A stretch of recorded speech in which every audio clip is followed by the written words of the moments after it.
The crystal chandeliers sparkled like diamonds against the high ceiling of the Ashford mansion. Tonight was the night Victoria had been planning for months, her annual charity gala. Every detail had to be perfect. The flowers were imported from Holland, the champagne was vintage French, and the guest list read like a who's who of the city's elite.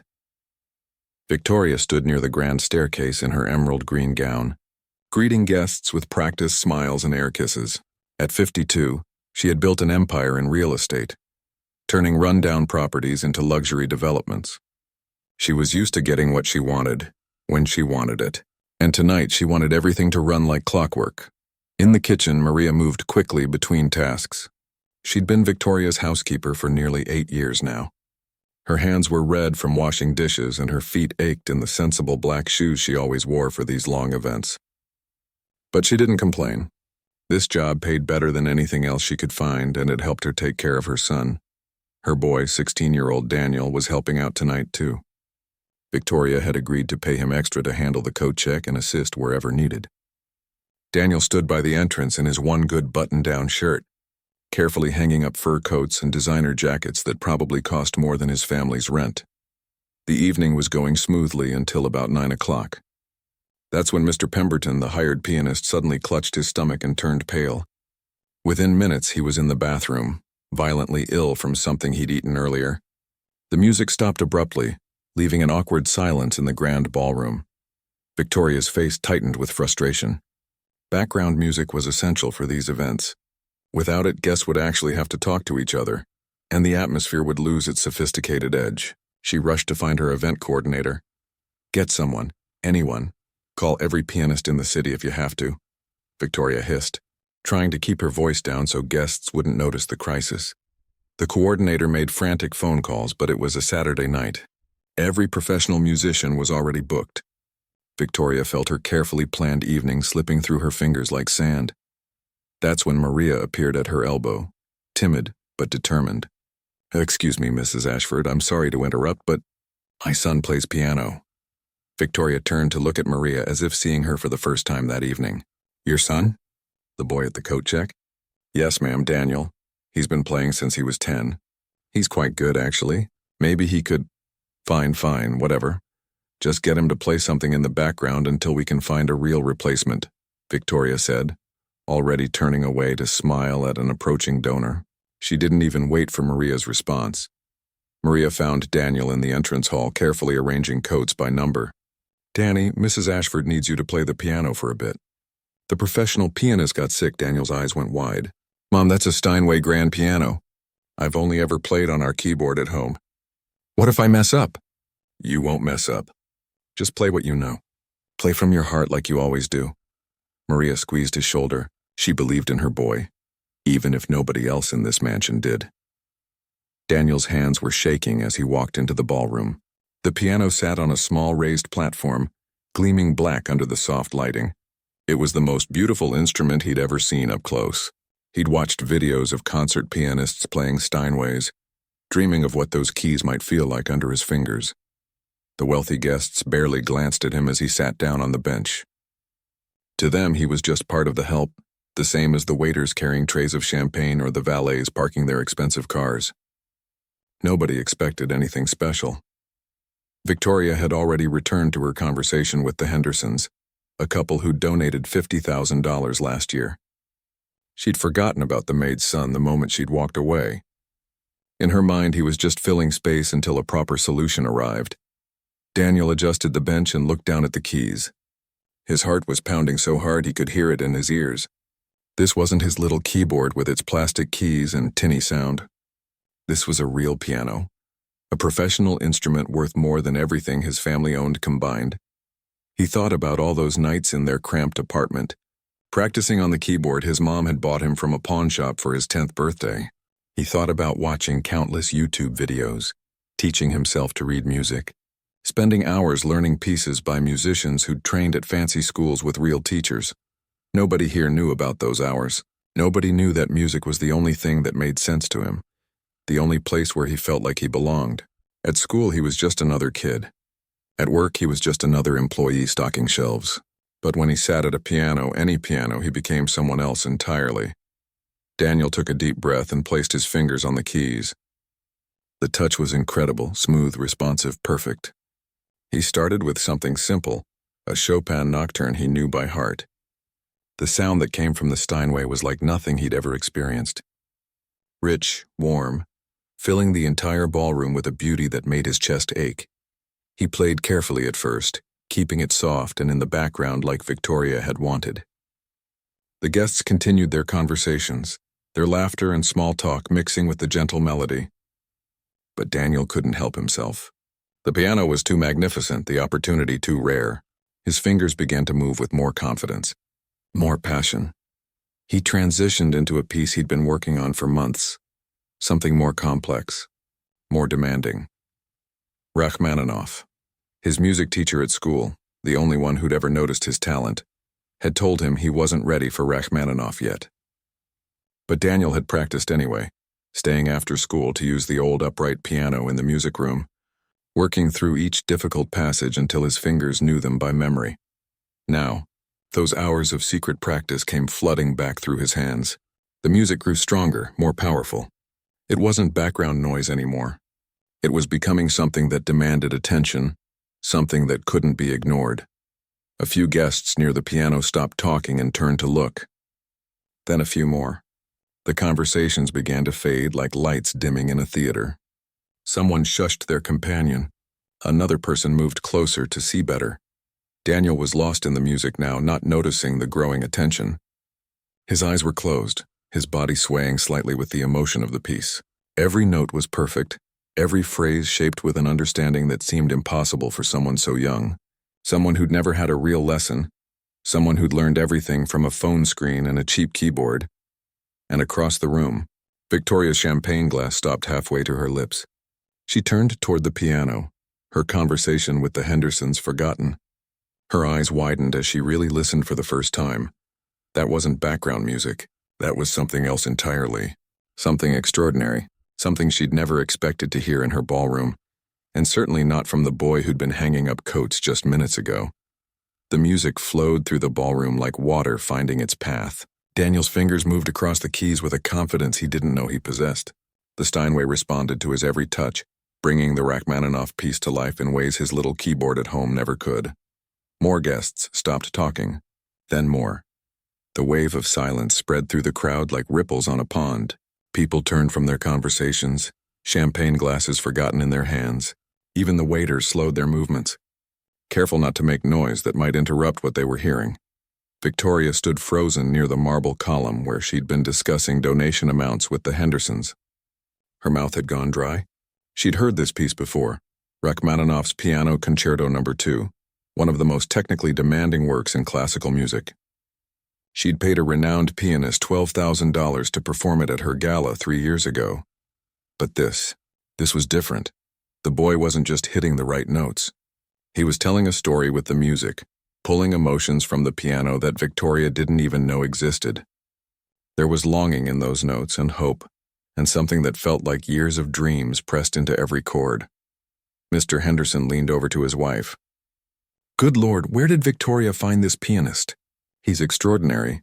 Mrs. Henderson nodded, her eyes glistening. "I haven't heard playing like this since we saw that concert at Carnegie Hall." They didn't know. Nobody knew.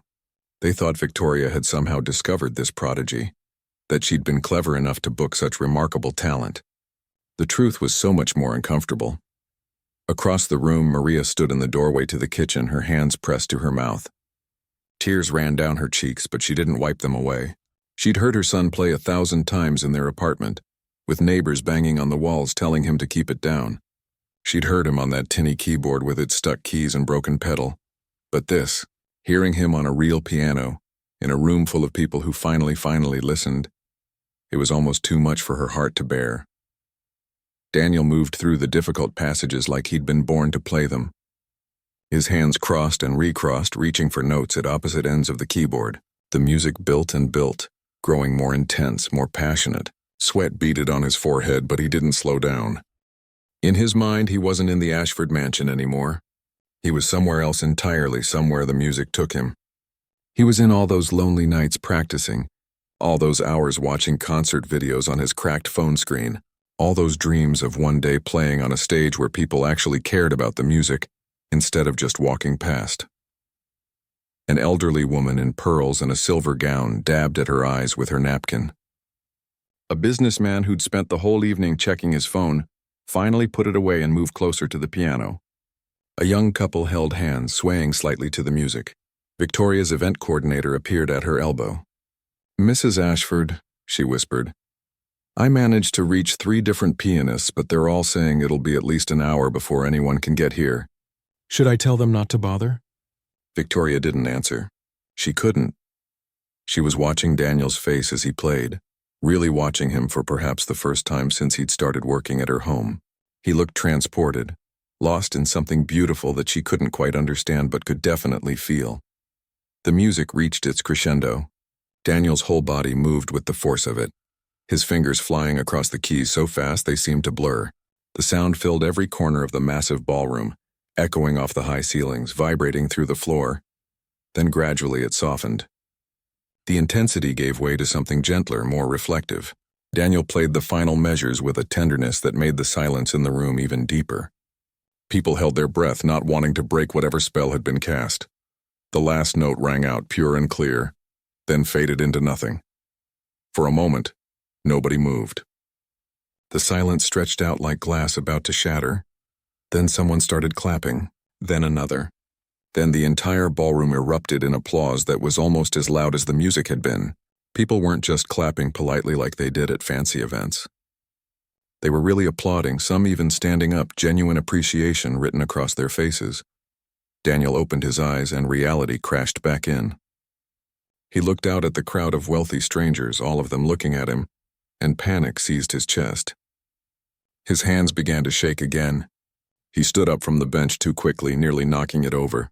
The guests surged forward. A man in an expensive suit reached Daniel first. "Young man, that was absolutely phenomenal. Where did you study?" "Juilliard?" "Curtis, I didn't. I just—" Daniel stammered, overwhelmed. A woman with perfectly styled gray hair touched his arm. "You must have the most wonderful teacher." "Who trained you?" "Nobody. I taught myself." "From videos and self-taught?" The businessman's eyes widened. "That's impossible. Nobody plays Rachmaninoff like that without years of professional training."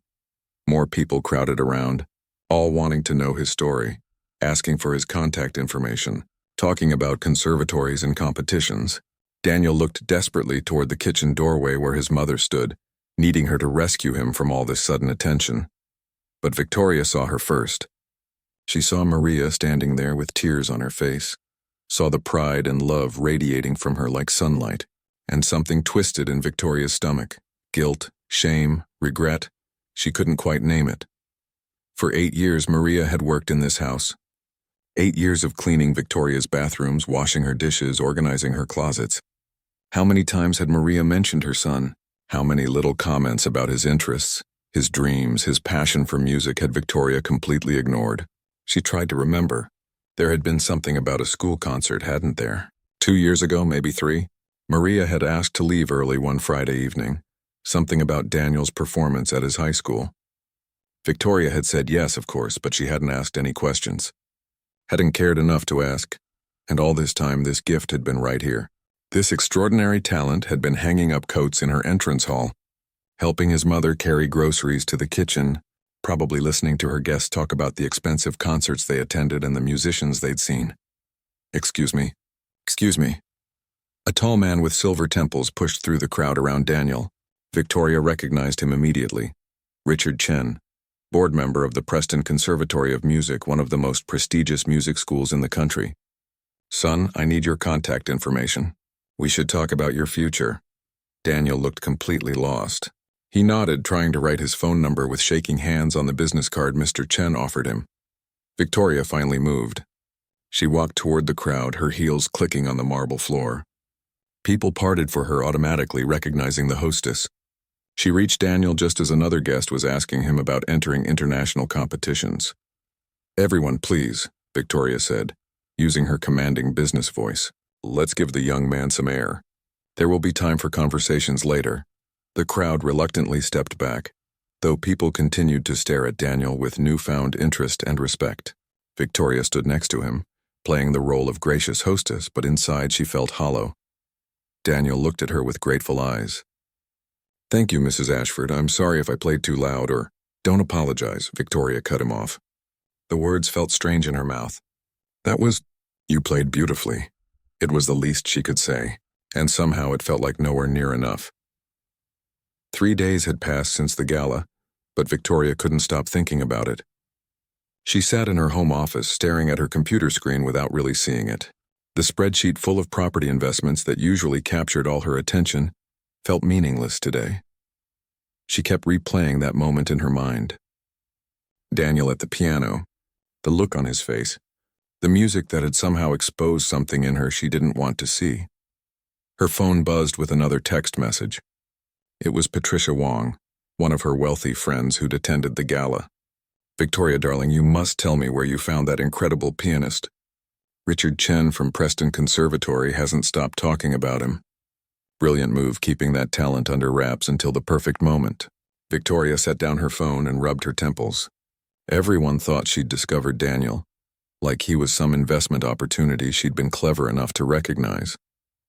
If only they knew the truth. If only they knew she'd had no idea what was in her own home all along. The house felt too quiet. Maria was downstairs doing laundry. Victoria could hear the distant hum of the washing machine.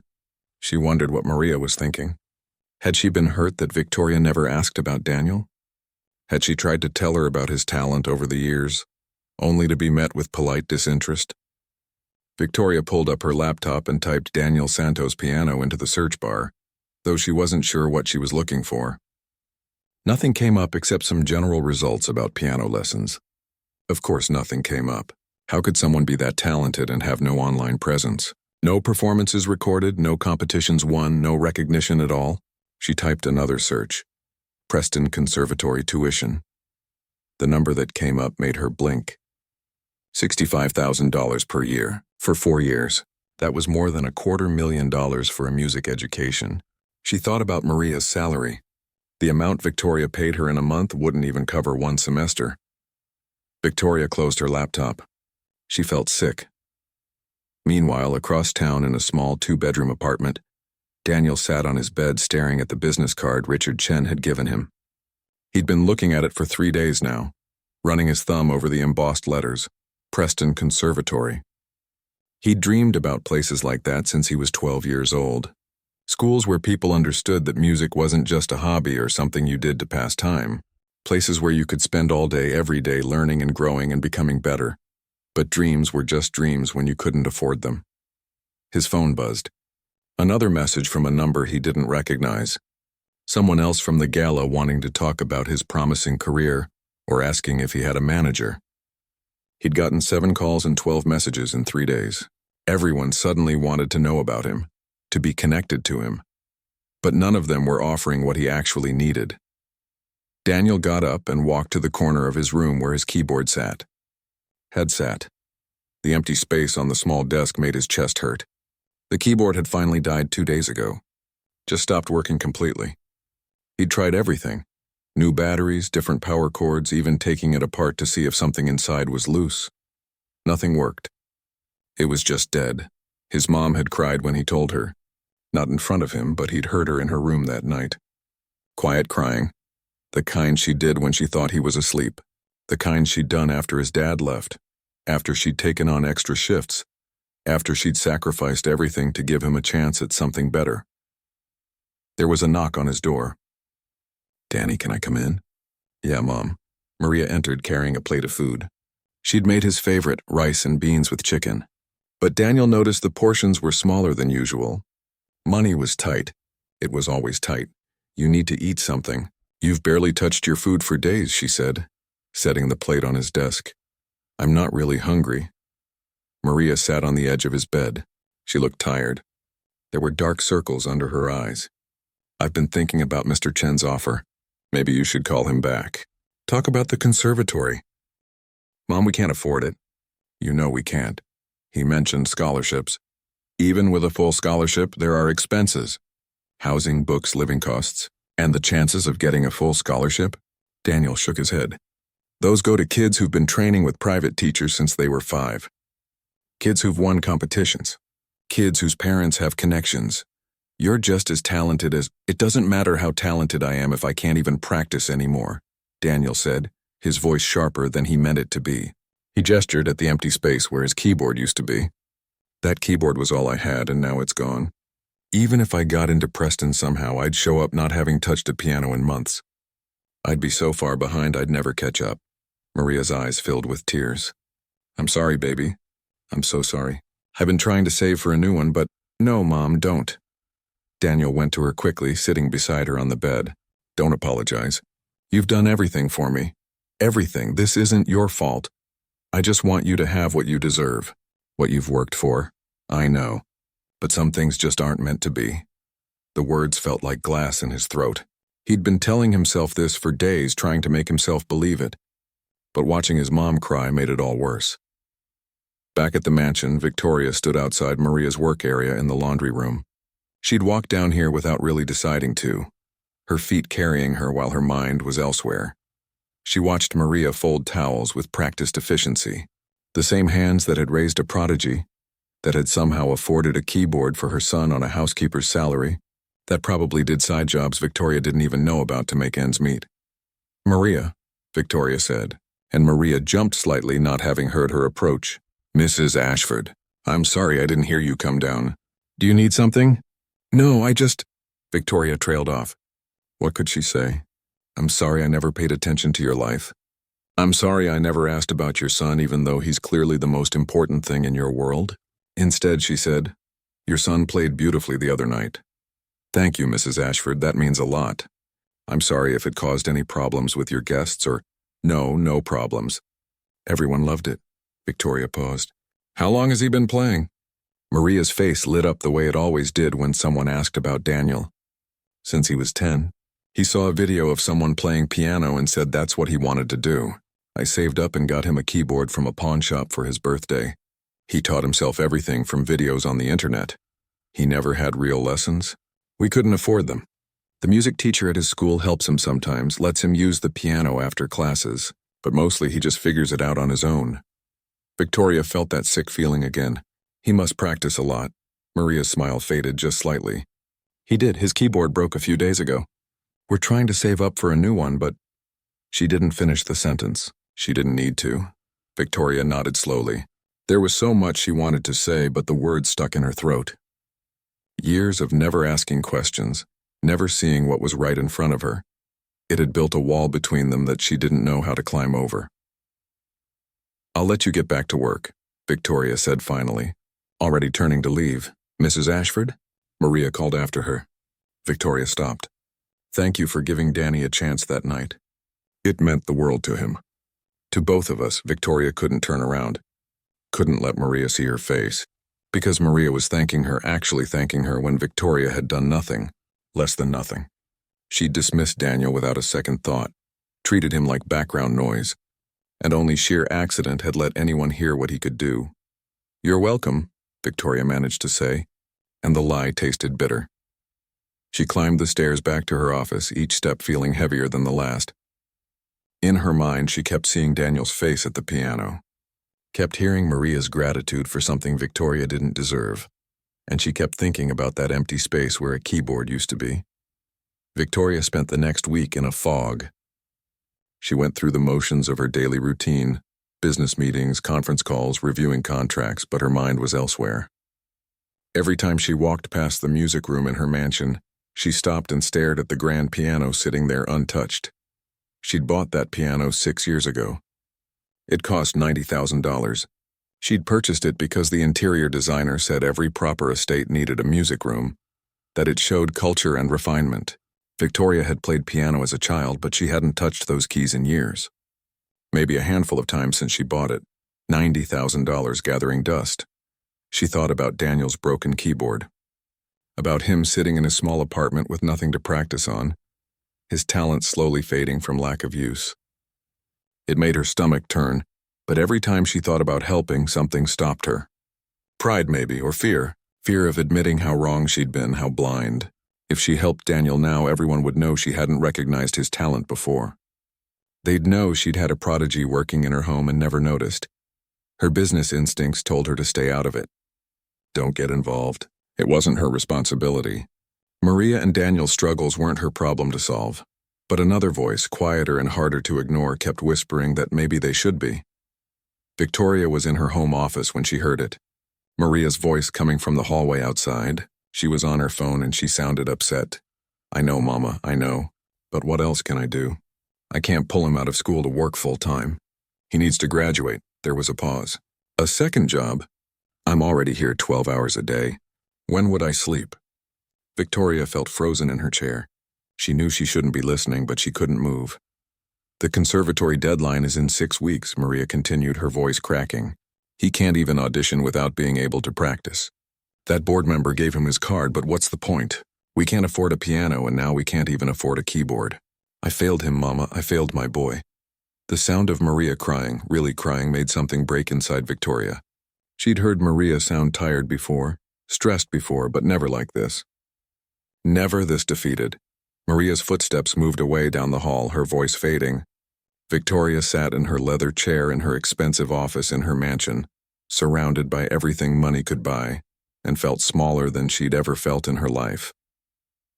She thought about her own mother. A woman who'd worked 2 jobs to put Victoria through college. A woman who'd believed in her when nobody else did. Who'd sacrificed her own comfort so her daughter could have opportunities. Victoria's mother had died 5 years ago, but she'd lived long enough to see what her daughter had built. What would she think of Victoria now? What would she say if she knew Victoria had ignored someone with Daniel's talent? Someone who reminded her so much of her younger self, full of potential, but stuck behind walls built by circumstance. Victoria pulled out her phone. Her finger hovered over Richard Chen's number. She'd gotten it years ago at a fundraiser. Had it saved in case she ever needed to impress clients by getting their children into Preston Conservatory. She could make one call, one simple call. She had that power, but then what? People would ask questions. They'd wonder why she was suddenly so invested in her housekeeper's son. Some might even accuse her of trying to buy good publicity, of using Daniel to make herself look generous. Victoria set down her phone. The fear won again. That evening, Daniel walked past the music store downtown. He did this sometimes even though it hurt.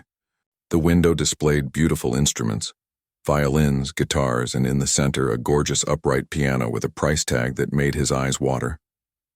$18,000. He pressed his hand against the glass, imagining what it would feel like to play again. His fingers twitched, muscle memory trying to play pieces he'd memorized, but there was no keyboard beneath them, just empty air. A man walked out of the store carrying a guitar case. He looked at Daniel with a mixture of pity and recognition. You're that kid, aren't you? From the Ashford Gala? I saw the video. Daniel's head snapped up. What video? Someone recorded you playing. It's all over social media. Here, look. The man pulled out his phone and showed Daniel a video with over 200,000 views. Someone had filmed his entire performance and posted it online. The comments were filled with praise. This kid is incredible. Self-taught? No way. Someone get him to Juilliard. Pure talent. But Daniel felt nothing reading them. What good were compliments from strangers when he couldn't even practice anymore? You've got a real gift, kid, the man said before walking away. Daniel stood alone on the sidewalk, watching his reflection in the store window. A gift, everyone kept saying that. But what good was a gift you couldn't use? Back at the mansion, Victoria couldn't sleep. It was 2 a.m, and she found herself wandering the halls of her too-big house. She ended up in the music room, standing in front of the piano. She sat down on the bench and opened the lid. The keys gleamed in the moonlight coming through the windows. She pressed middle C, and the note rang out pure and clear in the silent house. She thought about Daniel playing Rachmaninoff, the joy and passion on his face. She thought about Maria crying in the hallway. She thought about her own mother, working until her hands were raw so Victoria could have piano lessons as a child. Her mother had never hesitated, never worried about what people would think. She'd just done what needed to be done because it was right. Victoria closed her eyes. When had she become someone who chose pride over doing the right thing? When had she started caring more about her image than about people? She opened her eyes and looked at the piano, this beautiful, expensive instrument that nobody played. And she thought about Daniel with nothing, The answer seemed so obvious it was almost embarrassing, but obvious didn't make it easy. If she did this, if she really helped, she'd have to face some uncomfortable truths. She'd have to admit she'd been wrong. She'd have to acknowledge that for 8 years, she'd treated Maria like she was invisible, never seeing her as a whole person with dreams and struggles and a remarkable son. Victoria stood up from the piano bench. Her heart was pounding. She walked back to her office and picked up her phone. 3 o'clock in the morning. Too late to call anyone, but she could start planning. She could figure out what needed to be done.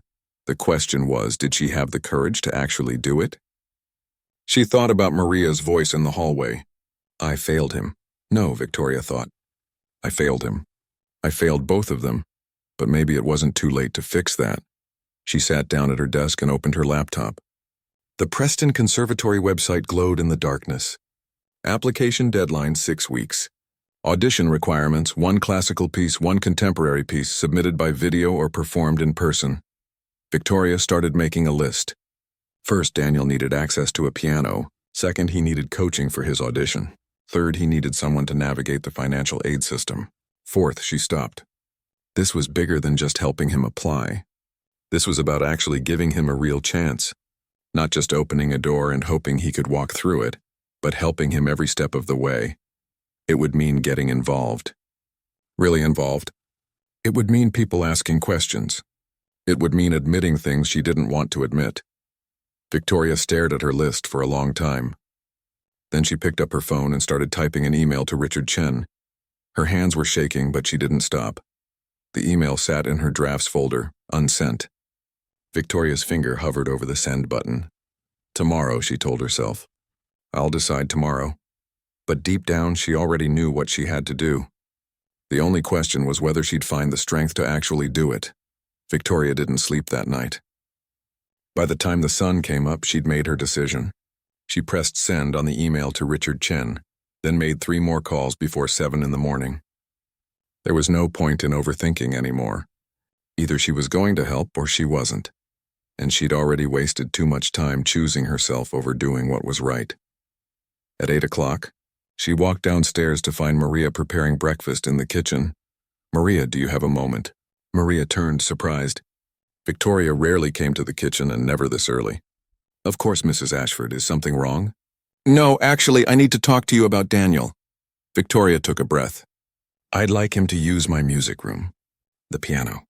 He can come practice whenever he wants. Maria's hand flew to her mouth. Mrs. Ashford, That's so generous, but we couldn't possibly. Please. That piano sits there unused. It's a waste for it not to be played by someone who actually has talent. Victoria paused, choosing her next words carefully. I also called a friend of mine, Professor Catherine Lynn.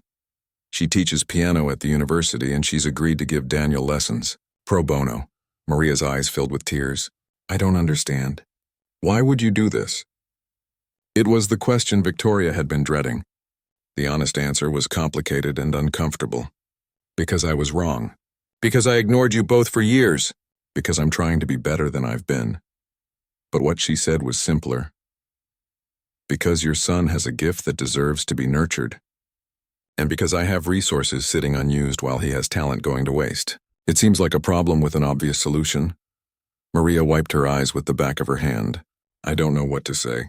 Thank you doesn't seem like enough. You don't need to thank me. Just tell Daniel he can start today if he wants. When Daniel heard the news, he didn't believe it at first. He thought his mother was joking or that she'd misunderstood something. But Maria showed him the text from Victoria confirming everything. That afternoon, Daniel walked into the Ashford mansion through the front door for the first time in his life. Not the service entrance he and his mother always used, but the main entrance. Maria led him to the music room, and when he saw the Steinway grand piano sitting there in the afternoon light, his knees almost gave out. I can really play this? Whenever I want? Mrs. Ashford says yes. After school, weekends, whenever you need to practice. Daniel sat down at the piano with shaking hands. He touched the keys reverently, like they might disappear if he wasn't careful. Then he started to play, and the music that poured out was even more beautiful than before because this time it came with hope. Over the next few weeks, something shifted in the Ashford mansion. Daniel came every day after school, spending hours at the piano. Victoria found herself timing her work so she'd be home when he practiced. She'd sit in her office with the door open, listening to him play while she went through contracts and emails. Professor Lin came twice a week for lessons. She was a stern woman in her 60s who didn't give compliments easily, but after the first lesson she pulled Victoria aside. "That boy is extraordinary. I've taught for 30 years and I've never seen raw talent like that. He could go all the way if he has the right opportunities." "Then let's make sure he has them," Victoria said. She used her connections to help Daniel apply to Preston Conservatory. She called Richard Chen and personally recommended him for their scholarship program. She wrote a letter of recommendation that was honest about how she'd discovered his talent, leaving out the part about dismissing him completely at first. But the real change was quieter and harder to define. Victoria started having actual conversations with Maria, not just instructions about cleaning schedules or grocery lists, but real talks. She learned that Maria's dream had been to be a teacher, but she'd had to drop out of college when she got pregnant. She learned that Daniel's father had left when the boy was 3, that Maria had raised him alone while working 2 jobs. "I used to feel like I'd failed him," Maria admitted one afternoon while they sat in the kitchen drinking coffee. "Like maybe if I'd finished school, gotten a better job, I could have given him piano lessons and opportunities." "You didn't fail him," Victoria said firmly. "Look at what he became with just your support and his determination. That's not failure. That's remarkable." Maria smiled through tears. "Thank you for saying that." Victoria realized she meant it. She also realized how much she'd missed by never having these conversations before. Maria was intelligent, funny, and full of wisdom about life that Victoria's wealthy friends could never understand. 6 weeks after Daniel started practicing in the music room, the envelope arrived from Preston Conservatory. Victoria happened to be there when Maria opened it with trembling hands. Daniel stood beside her, too nervous to breathe. Maria read the letter once, then twice, then looked up with an expression of pure disbelief. "You got in. Full scholarship. They want you for their fall program." Daniel grabbed the letter, reading it himself to make sure it was real. "Full scholarship?" "Everything covered. Tuition, housing, meal plan, everything." Maria was crying and laughing at the same time. "My baby's going to Preston Conservatory." Victoria felt her own eyes burning with tears. She'd pulled strings, yes. She'd used her connections and written checks for his application fees. But Daniel had done this. His audition video had been so powerful that the scholarship committee had called her to verify he was real, to confirm they hadn't somehow been sent a recording of a professional pianist by mistake. "Congratulations, Daniel," Victoria said. "You earned this." Daniel looked at her, and in his eyes she saw gratitude but also something else. Understanding, maybe. He knew she'd helped, but he also knew that his talent was his own, that nobody could give him the gift he'd been born with or the dedication he'd shown in nurturing it. The 3 of them stood in the kitchen, and for the first time Victoria felt like they were actually seeing each other as complete people. Not employer and employee, not wealthy woman and struggling family. Just 3 people connected by music and second chances. A few months later, Victoria did something she'd never done before.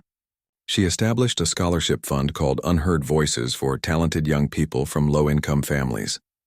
She partnered with schools in underserved neighborhoods, looking for kids with gifts that might otherwise go unnoticed. At the fund's launch event, she told the story of how she'd discovered Daniel. She didn't make herself the hero. She was honest about how she'd almost missed his talent entirely, about how privilege had made her blind to the potential right in front of her. "We don't know how many talented young people never get discovered," she told the crowd. "How many potential concert pianists are stocking shelves or washing dishes or cleaning houses. How many brilliant minds we lose because they never get the chance to show what they can do."